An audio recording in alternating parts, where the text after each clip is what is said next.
In my past videos where I've used a repurposed paint sprayer to help rinse off the items I've cleaned, I've gotten some comments about why I would even use a paint sprayer and also why I don't just use a garden hose instead, so I figured I'd explain why I use it over the garden hose, and I'm also going to explain some of my cleaning methods.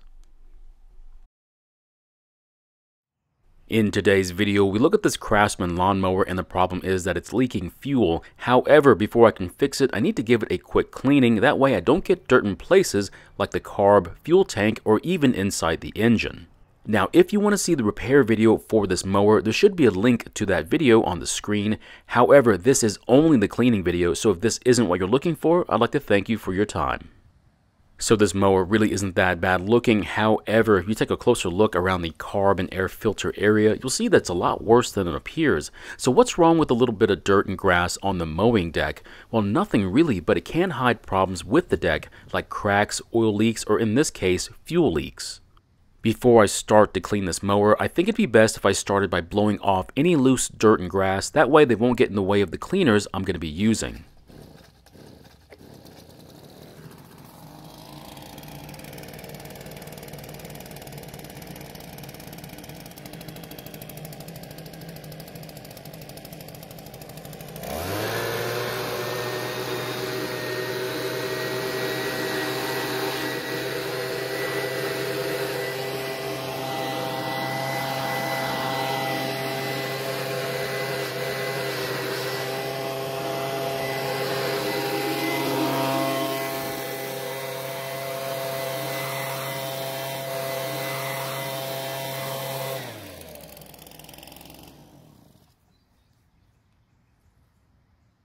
Besides blowing leaves around in the fall and snow in the winter, a leaf blower has more than enough air to remove any loose debris on your mower. So before you put your equipment up after mowing your yard, give your mower a quick blowing, and this will help keep the grass from building up over time.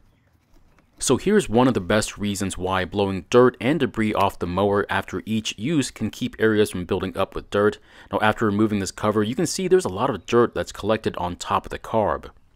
I know it's hard to believe, but if there's enough buildup here, it could interfere with the moving parts on top of the carb. Otherwise, this dirt could also contaminate the carb if you were to take it off to service it. Now to start off, I'm going to spray a cheap cleaner that you can find at any large box store all over the mower, focusing on the dirtiest areas. Now if you want to use a good degreaser, that's up to you.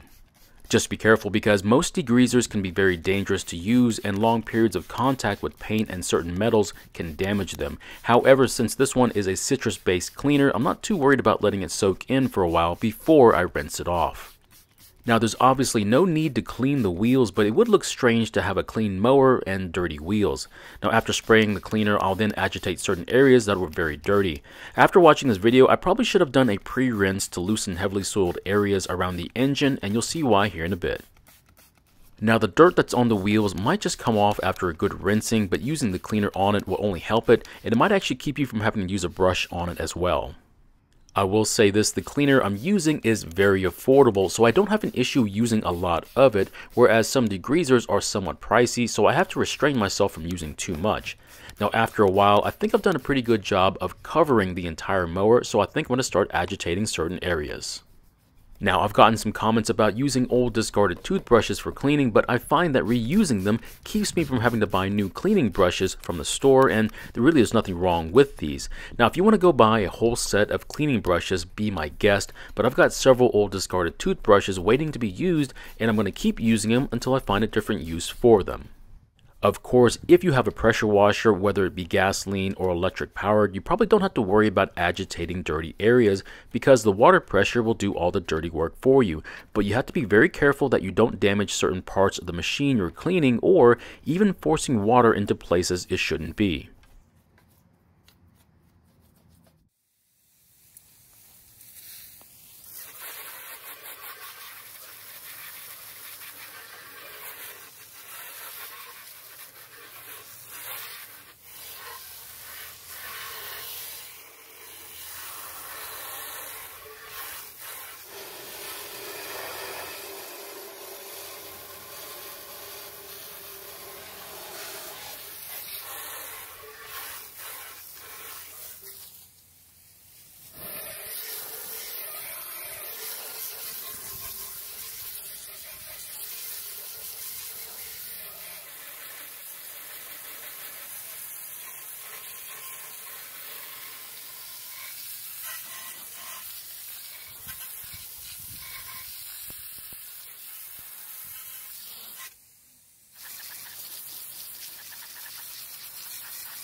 So after a good rinsing with the garden hose, it looks a whole lot better. The only issue is the amount of water I had to use, and also it's not as precise as using the paint sprayer.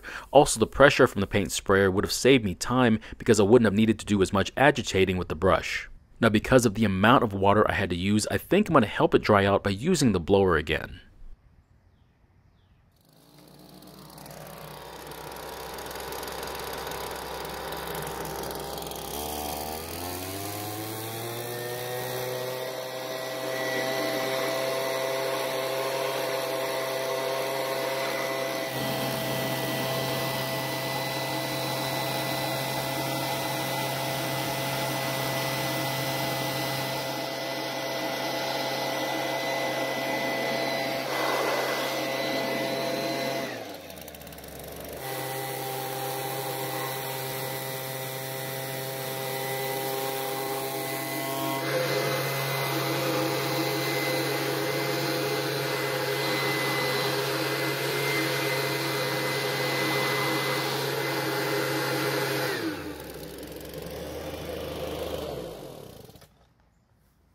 Now, to be honest, there really isn't a wrong or right way to clean your equipment. All you have to do is be careful, otherwise you could make things more interesting later on.